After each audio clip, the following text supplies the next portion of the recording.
오늘은 하나님의 사랑을 보는 눈이라는 제목으로 말씀을 생각해 보기를 원합니다. 한번 따라해 보세요. 하나님의 사랑을 보는 눈. 자, 하나님이 요나에게 명령하셨죠. 저 이방 나라 니느웨로 가서 하나님의 심판을 선포해라. 저들의 악독이 상달되었느니라. 니느웨는 장차 이스라엘과 원수가 될 나라입니다. 오늘날 전쟁이 일어났죠. 이스라엘과 하마스 사이에 말이죠. 비슷합니다. 이 니느웨가 이스라엘을 고통스럽게 할 겁니다. 그런데 그 니느웨가 하나님의 심판을 받게 되었습니다. 이 얼마나 좋은 소식이에요. 그러면 이스라엘 선지자인 요나는 빨리 달려가서 하나님의 심판을 선포해야 합니다. 그렇죠? 그런데 오늘 말씀에 보니까 뭐라고 하죠? 요나가 여호와 하나님의 낯을 피하여 오히려 니느웨와 정반대편에 있는 다시스로 도망하려고 했다는 겁니다. 다시 말하면 요나가 니느웨에 가서 하나님의 심판을 전하기 싫어했다는 것입니다. 아니, 원수가 될 나라한테 심판을 선포하는 것이 얼마나 좋은 일이에요. 그런데 왜 싫어했을까요? 왜 싫어했죠? 뭐가 그렇게 싫어서 하나님의 명령을 어기기까지 하며 배를 타고 도망가는 것입니까? 왜 요나는 불순종했을까요? 왜 싫어했을까요? 생각해 보기를 원합니다. 첫 번째로 사랑하면 분노한다입니다. 한번 따라해 보세요. 사랑하면 분노한다. 자, 2절 말씀을 보세요. 이렇게 시작되어 있죠. 다 같이 시작. 너는 일어나 저 큰 성읍 니느웨를 가서 그것을 향하여 외치라. 그 악독이 내 앞에 상달되었음이니라 하시니라. 하나님이 화가 나셨습니다. 얼마나 화가 나셨는지 그 악독이 내 앞에 상달되었다라는 표현을 쓰십니다. 이 말씀의 의미는 이거죠. 내가 지켜보고 또 지켜봤는데 저놈들이 정말 끝까지 가는구나. 내가 분노할 수밖에 없다. 이렇게 표현하고 있는 것입니다. 그저 이방인 도시일 뿐이죠. 중요한 도시가 아닙니다. 하나님 입장에서는. 그렇다면 그냥 바로 심판해 버리시면 되는 거예요. 하나님은 그럴 능력이 있으시잖아요. 그럴 권리도 있으시고 그런 힘도 있지 않습니까? 그냥 심판하시면 되는 거예요. 그런데 성경에 뭐라고 되어 있어요? 하나님이 바로 심판하지 아니하시고 지켜봤다. 언제까지? 악독이 상달될 때까지 지켜봤다는 거예요. 그리고 도를 넘으니까 하나님께서 화를 내셨다는 것입니다. 도대체 왜 하나님은 지켜보시고 그런 다음에서야 분노하시고 화를 내시는 걸까요? 사랑하시기 때문에 그런 겁니다. 사랑하면 분노하는 것입니다. 아이가 하루 종일 스마트폰만 쳐다보고 있어요. 그러면 어때요? 눈에 거슬리잖아요. 공부를 안 하는 것도 문제지만 무엇보다도 스마트폰만 주구장창 쳐다보고 있으면 눈이 나빠질 것 같거든요. 걱정이 된단 말이에요. 내 아이가 자꾸 망가지는 것을 봐요. 화가 나죠? 그래서 엄마는 아이를 향하여 분노합니다. 스마트폰 그만하라고 제발. 하지마 좀. 공부해. 그럼 애가 말을 들어요? 이 한 판만 하고요.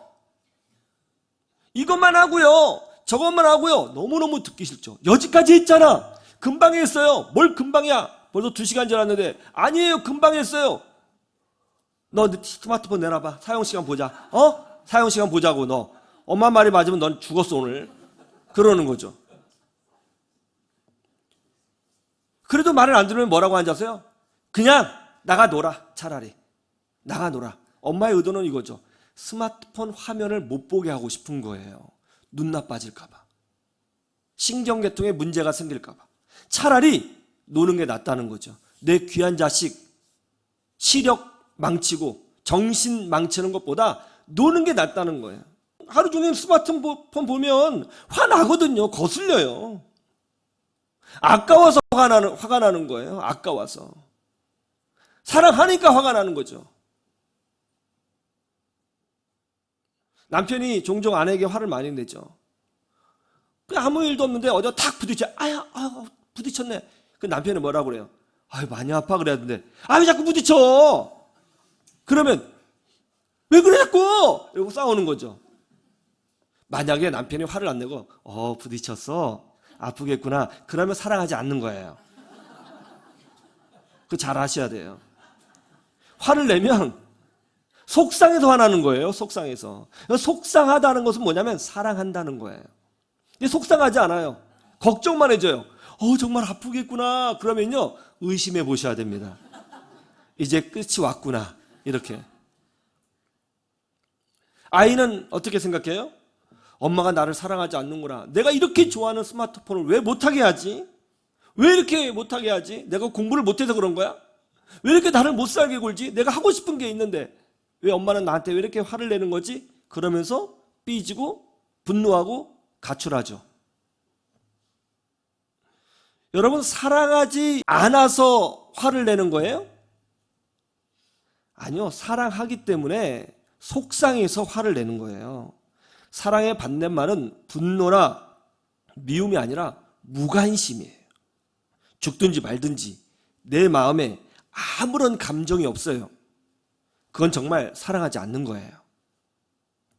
사랑하면 분노하는 것입니다.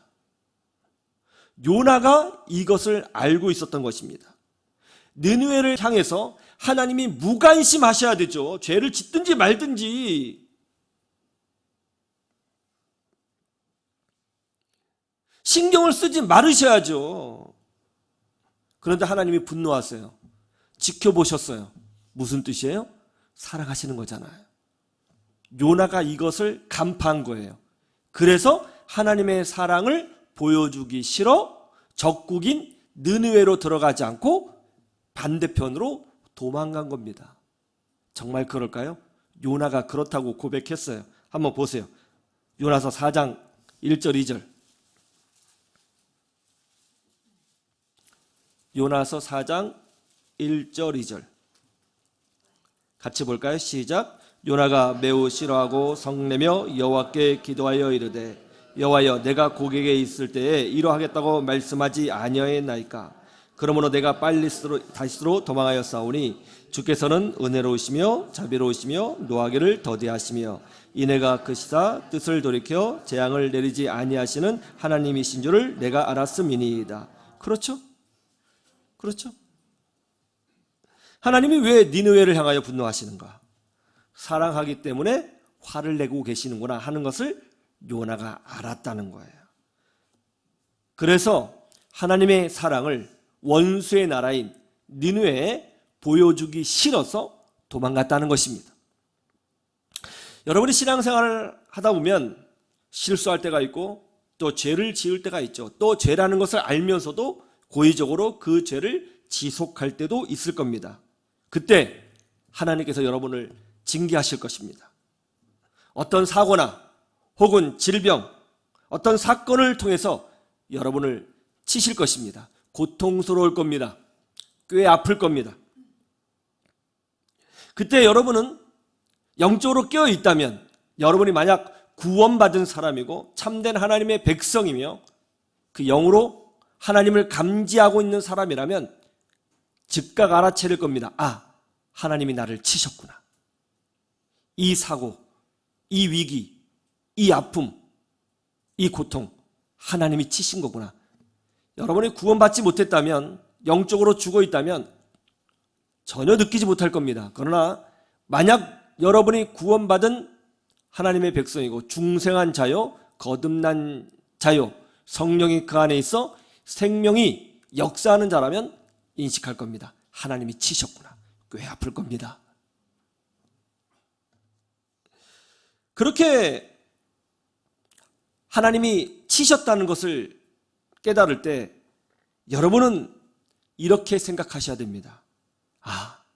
하나님이 나를 사랑하시는구나. 그래서 하나님이 그만하라고 사랑의 회초리를 드셨구나. 그런 후에 하나님께로 돌이키셔야 되는 것입니다. 한 청년이 이런 간증을 했어요. 본인이 청소년 때 엄마가 교회에 가라고 하면서 헌금을 꼭 10,000원씩을 주셨다는 거예요. 그때 이 청년이 이제 중고등학교 때죠. 교회 가면서 중간에 오락실에 들려 5,000원어치 오락하고 5,000원은 헌금을 했다는 거죠. 항상 그렇게 했다는 거예요. 패턴처럼 교회 가다가 오락실에 들려서 5,000원어치 오락하고 이제 5,000원 헌금하고 항상 그렇게 생활을 했습니다. 그래서 자기는 주일날 오전에 굉장히 좋았대요. 마음껏 즐길 수 있는 시간이어서 항상 주일을 기다렸고, 그렇게 주일을 기다리는 아들을 보면서 어머니는 굉장히 흐뭇해 하셨답니다. 굉장히 흐뭇해 하셨대요. 중학교를 지난 지 고등학교 2학년이 되었습니다. 그날도 주일이었습니다. 게임을 하고 횡단보도를 건너 교회를 가려고 하는데 초록불이 깜빡깜빡 되더라는 거예요. 그래서 빨리 건너가야겠다 마음을 먹고는 막 뛰어갔다는 거죠. 중간쯤에 빨간불로 바뀌었어요. 그런데 저쪽에서 이제 시내버스가 무서운 속도로 막 질주하고 있었던 것입니다. 이 운전기사가 이제 아이가 뛰는 것을 보고 급브레이크를 밟은 거죠. 끼익 하고 이제 밟은 거예요. 이제 이 아이도 놀래가지고 뛰지 못하고 가만히 서 있게 되었고, 차가 거의 막 끼익 하는데요. 거짓말 하나도 안 하고 이 아이의 표현에 따르면 딱 요만큼 앞에서 차가 멈췄대요. 진짜. 사람들이 다 쳐다보고 막 몰려왔답니다. 한참 있으니까 버스 운전기사 아저씨가 내려와서는 막 화를 내면서 막 혼을 내더라는 거예요. 그런데요, 처음에는 굉장히 창피했는데 그 아저씨가 화를 내면서 혼을 내시는데 그 순간 그 음성이 하나님의 메시지로 들리더라는 거예요. 엄마를 속이고 하나님을 속이려 했던 자신을 향한 하나님의 분노로 느껴졌다는 것입니다. 그때부터 너무 무서워서 제대로 헌금하고 주일 성수를 하게 되었다는 거예요. 그런데 여기에 문제가 생겼습니다. 그때부터 이 청년의 마음속에 있는 하나님은 무서운 하나님이었어요. 심판하시는 하나님이었습니다. 하나님이 무서워서 겨우 주일 성수를 하고 있었던 거예요. 어떻게 보면 그래도 굉장히 신앙이 좋은 아이입니다. 그 어린 나이에 그것을 깨달았다는 것은요, 영적으로 깨어있다는 뜻을 보여주는 것이죠. 어쨌든 하나님 무서워서 주일 성수를 하고 있는 거예요. 그때 제가 이 청년에게 요나서를 가르치게 되었는데 오늘 말씀을 전해줬어요. 그러면서 이렇게 말했습니다. 하나님이 너를 많이 사랑하셨는가 보다. 그래서 하나님이 화를 내셨나 봐. 관심이 없었으면 화도 안 내셨겠지. 그러자 그 청년이 눈물을 뚝뚝 흘리더라고요. 그러면서 이제 조금 하나님이 무섭지 않고 하나님이 좋아지기 시작했다 라고 하면서 제게 감사를 표하더라고요. 고난이 왔습니까? 위기가 왔어요? 하나님의 징계가 느껴져요? 회초리를 맞고 있습니까? 질병이 왔어요? 자식에게 사고가 생겼어요? 경제적으로 위기가 생겼어요? 갑자기 병이 생겼어요? 아니면 어떤 문제가 생겼습니까? 이것이 마귀가 주는 고난인지, 하나님의 테스트의 고난인지, 아니면 하나님의 책찍인지 우리는 알 수 있을 것입니다. 여러분이 깨어있다면 하나님이 치신 거구나 알 겁니다. 여러분 그때 낙심하거나 절망하지 마시고 오히려 감사하셔야 됩니다. 하나님이 나를 아끼고 사랑하셔서 더 이상 거기 가지 말라고 사랑의 매를 드셨구나 깨달으시면 됩니다. 그리고 하나님께서 돌아오시면 하나님께서 고쳐주시고 치료해 주셔서 더 큰 축복으로 세워주시는 것입니다. 그런 은혜를 누리시기를 주님의 이름으로 축원합니다. 두 번째, 사랑하면 말을 많이 한다는 거예요. 한번 따라해 보세요. 사랑하면 말을 많이 한다. 선지자는 누구죠? 하나님의 말씀을 대언하는 자입니다. 그러니까 선지자는 1차적으로 설교를 통해서 하나님의 뜻을 전하는 사람이죠. 그런데 대부분 선지자들이 전하는 설교의 내용은 뭐냐면 듣기 좋은 소리가 아니죠. 다 혼내는 소리고 귀에 거슬리는 소리입니다. 자, 요나서 3장 4절을 보세요. 요나서 3장 4절 다 같이 시작.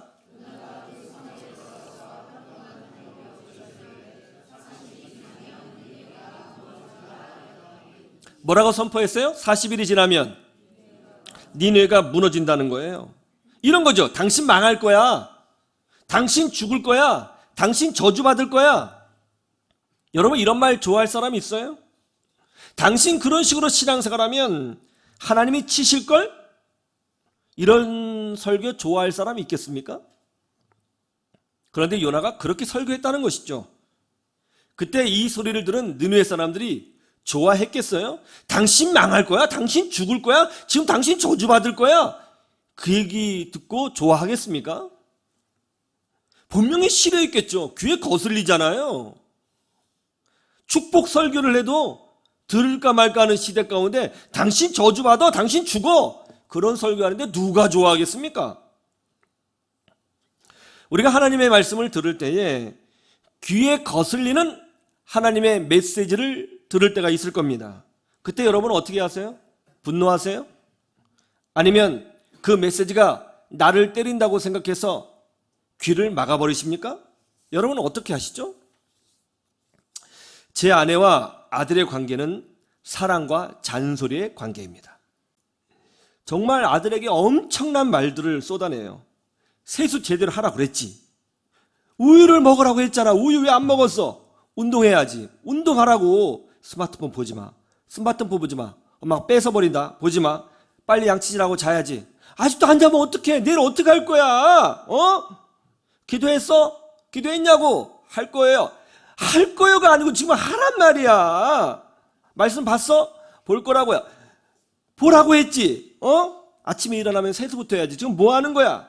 자, 여랑아, 아침에 책가방 정리하면 어떡해? 엄마가 미리 해놓으라 그랬잖아.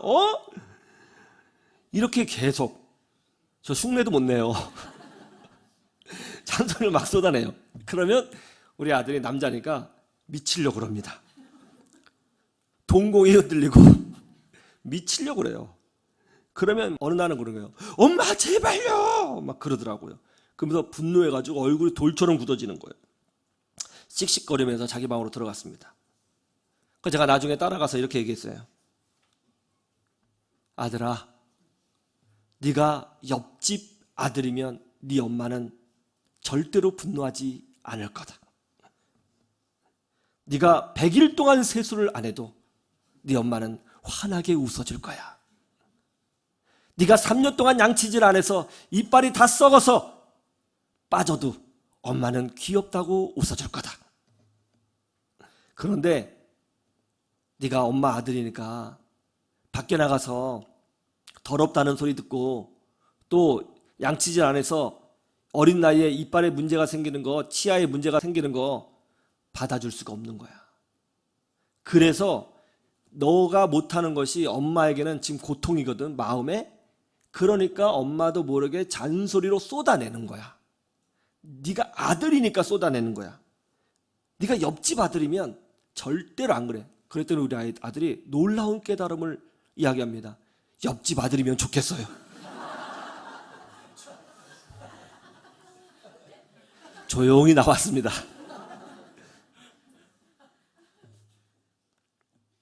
하나님이 선지자를 보내셔서 심판과 멸망을 선포케 하셨습니다. 참 듣기 거북한 말씀이죠. 그런데 왜 이런 거슬리는 말씀을 주실까요? 사랑하기 때문에 거슬리는 말을 하는 것입니다. 사랑하니까 잔소리하고, 사랑하니까 야단치고, 사랑하니까 선지자를 보내는 것이죠. 주의 말씀을 들을 때에 여러분 마음에, 귀에 거슬리고 찔림이 되는 말씀이 있을 겁니다. 항상 좋은 말씀은 아닐 거예요. 그럴 때 여러분은 재빨리 깨달으셔야 합니다. 아, 성령 하나님께서 나를 아끼고 계시는구나. 성령 하나님이 나를 사랑하시는구나. 엄마 같으신 그분께서 내게 말씀하고 계시는구나. 깨달으셔야 되는 것입니다. 그리고 이것도 깨달으셔야 되죠. 이렇게 잔소리를 하신다는 것은 내 귀에 거슬리는 말씀을 하셔서 나로 하여금 힘들지만 정신 차리도록 하시는 것은 끝까지 포기하지 않고 함께 가시겠다고 하시는 성령 하나님의 역사구나 하는 것을 아셔야 되는 것입니다. 그러므로 말씀을 들을 때 거슬리거나 찔림이 오면 성령의 음성을 들으시고 더 기쁘게 믿음으로 하나님께로 돌이켜 믿음으로 살면 되는 것입니다. 그런 은혜가 있기를 주님의 이름으로 축원합니다. 세 번째는 사랑하면 얼굴 보고 말하고 싶다입니다. 한번 따라해 보세요. 사랑하면 얼굴 보고 말하고 싶다. 그런데 오늘 말씀에 보면 더 충격적인 말씀이 있죠. 하나님이 요나 선지자를 이방인의 땅에 직접 가도록 하셨다는 것입니다. 그냥 편지만 쓸 수도 있잖아요. 아니면 요나가 이스라엘에서 장사하는 니느웨 사람을 만나 그들에게 하나님의 메시지를 전해 그들로 하여금 자기 본국에 들어가서 하나님의 메시지를 전하도록 할 수 있었죠. 그런데 하나님은 그렇게 하시지 않았습니다. 하나님은 이스라엘 사람을 할례 없는 이방인의 땅에 직접 들어가게 하셔서 메시지를 전하게 하셨습니다. 왜 선지자를 직접 보내셨을까요? 사랑하기 때문에 얼굴을 직접 보고 말씀하기를 원하셔서 선지자를 보내신 것입니다. 선지자를 히브리 말로 나비라고 합니다. 하나님의 뜻을 미리 보여주는 사람이란 뜻이죠. 하나님이 선지자를 왜 만드셨을까요? 우리나라에는 선지자가 없잖아요. 고구려 조선에 선지자 있었습니까? 없죠. 선지자는 이스라엘 사람에게만 있습니다. 왜 선지자를 세우셨을까요? 하나님께서 하나님의 백성을 고아처럼 내버려 두지 아니하시고 하나님 품 안에서 말씀 안에서 살도록 하기 위하여 선지자를 만드신 것입니다. 그래서 하나님이 이스라엘에 선지자를 보내셨다는 것은 하나님이 이스라엘을 잊지 않고 계시다라고 하는 분명한 증거가 되는 것입니다. 그런데 그 하나님의 종이요 선지자인 요나를 니느웨로 보낸다? 요나가 받아들일 수가 없는 거죠. 이거 받아들일 수가 없는 겁니다. 본인이 선지자지만 선지자가 니느웨에 갔다는 것은 대단히 많이 하나님이 니느웨를 사랑하신다는 뜻이잖아요. 받아들일 수가 없죠. 원수의 나라인데 그래서 도망간 겁니다. 제가 신학교 들어갈 때는 경쟁률이 정말 대단했었습니다. 제가 기억하기로 제가 시험 볼 때는 6대1이 넘었습니다. 그러니까 6명, 7명 중에 겨우 1명이 합격을 하는 거예요. 그래서 그 당시에는요, 놀랍게도 신학교를 들어가기 위한 학원들이 있었어요. 그래서 신학교를 들어가기 위하여 입시학원, 신학교 입시학원에 다녔어야 했습니다. 저도 다녔어요. 네. 그 정도로 참 신학교 들어가기가 어려웠습니다. 정말 많은 청년들이 하나님의 부름을 받아 주의 종이 되려고 했습니다. 좋은 대학을 나와 주님을 위해 헌신하는 분들을 많이 봤습니다. 제가 총신에서 함께 예배를 드리게 되었는데요. 수천 명의 신학생들이 찬양하는 모습을 보고 제가 큰 감동을 받았습니다. 이렇게 아름답고 이렇게 훈련이 잘 돼 있고 이렇게 하나님을 사랑하고 교회를 사랑하는 수천 명의 청년들이 하나님을 위해서 교회를 위해서 헌신하겠다며 찬양을 부르는 모습을 보면요, 가슴이 웅장해지고 뜨거워집니다. 그때 제가 느낀 것이 뭐냐면 하나님이 정말 우리나라를 아끼고 많이 사랑하시는구나 였습니다. 하나님이 정말 주의 백성들을 아끼시는구나. 그래서 이렇게 훌륭하고 탁월한 청년들을 그들을 위해서 주의 종으로 부르시고 계시는구나. 제가 그것이 느껴지더라고요. 저는 지금도 하나님이 이 나라와 이 민족을 사랑하시고 특별히 한국에 있는 수많은 주의 백성들을 아끼시고 사랑하신다는 것을 믿습니다. 그 증거가 뭐예요? 아직도 신학교에는 하나님의 대언자로 주의 종으로 쓰임받고자 하는 신학생들이 많이 있다는 것입니다. 이게 축복인 거예요. 다만 걱정스러운 것이 있다면 현재 신학교마다 미달 사태가 이어지고 있다는 것이죠. 인구 감소가 큰 원인이기도 하지만 그래도 예전에 비해서는 무려 1000% 이상 신학생 지원자가 감소되어져 있는 상황입니다. 10배 이상이 감소했습니다.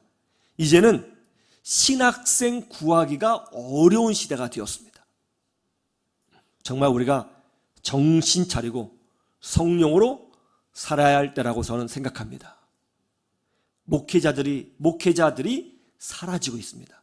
성도가 주는 속도보다 목회자가 줄어드는 속도가 훨씬 빨라지고 있습니다. 일본에 가면 무목교회라고 있습니다. 무목교회. 교회 건물도 있고 성도들도 있는데 목사님이 안 계세요. 그런 교회를 무목교회라고 합니다. 무목교회가 굉장히 많습니다. 일본에 있는 교회는 거의 지금 다 무목교회입니다. 성도가 있어요. 건물도 있습니다. 목사님이 안 계세요. 하나님의 말씀을 듣고 싶은데 들을 수가 없습니다. 평신도끼리 어떻게 해보려고 노력을 했는데 오히려 그것이 더 큰 부작용을 가져와서 교회를 무너뜨리는 일들이 속속 일어나고 있습니다. 일본 교회가 완전히 밑바닥으로 꺼지고 있습니다.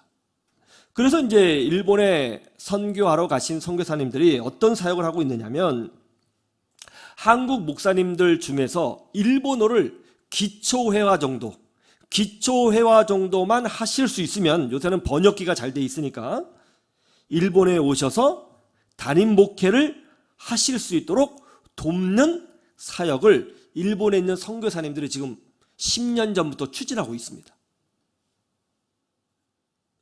여러분, 이 얼마나 무서운 이야기예요.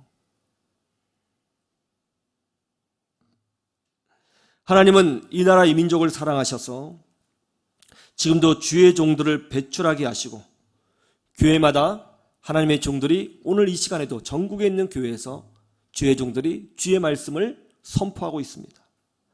이런 것을 보면서 우리는 아직도 하나님은 이 민족을 사랑하고 계시는구나 하는 것을 잊지 마셔야 되는 것입니다. 주일날 눈을 뜨면 갈 교회가 있습니까? 내 이름을 아는 목사님이 하나님의 말씀을 전하고 있고 여러분 그것을 통해서 은혜를 받고 있습니까? 새벽에 마음 편히 내 집처럼 기도할 수 있는 예배당이 있나요? 내가 잘못된 길로 갔을 때 훈계할 주의 종이 있습니까? 내가 힘들 때 함께 기도할 수 있는 동역자가 있나요? 여러분, 이것이 얼마나 큰 축복인 줄 아세요? 이것이 얼마나 큰 하나님의 사랑인 줄 아십니까? 하나님은 여러분 모두를 그렇게 사랑하십니다. 그러므로 어떤 일이 있어도 흔들리지 마시고 그 사랑 붙잡고 믿음의 승리를 거두시는 여러분 되기를 축복합니다. 그리고 그 하나님의 사랑을 알면 알수록 우리도 더욱더 하나님을 사랑하는 믿음의 사람이 되셔야 합니다. 그래서 우리의 인생길이 하나님과 동행하는 길이 되고 기적을 경험하는 길이 되고 축복의 길이 되고 간증의 길이 되기를 주님의 이름으로 축원합니다. 축원합니다.